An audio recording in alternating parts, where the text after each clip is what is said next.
कत्ल की साजिश में मुलविस भारतीय एहलकारों को अमरीका में दाखिल न होने दिया जाए। सिख फॉर जस्टिस ने अमरीकी वज़ीर ख़ारजा मार्को रूबियो को खत लिख दिया है। खत में वाज़ेह किया गया गुरपतवंत सिंह पन्नू के कातिलाना मंसूबे में मुलविस भारतीय एहलकारों पर पाबंदी का मुतालबा किया गया। तंजीम ने कहा कि ट्रंप इंतजामिया अमरीकी शहरी गुरपतवंत सिंह पन्नू को निशाना बनाने के लिए किराए के कत्ल की साजिश में मुलविस भारतीय एहलकारों के खिलाफ कार्रवाई करे। अजीत डोभाल और हिंदुस्तान के कौमी सलामती के मुशी तरनजीत सिंधु पर पाबंदी आयद की जाए।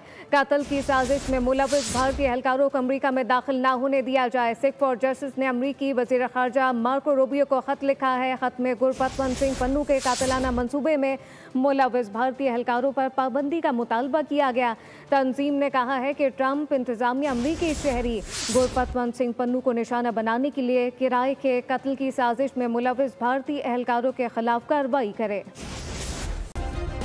सब्सक्राइब करें और बेल दबाएं ताकि कोई खबर रह न जाए।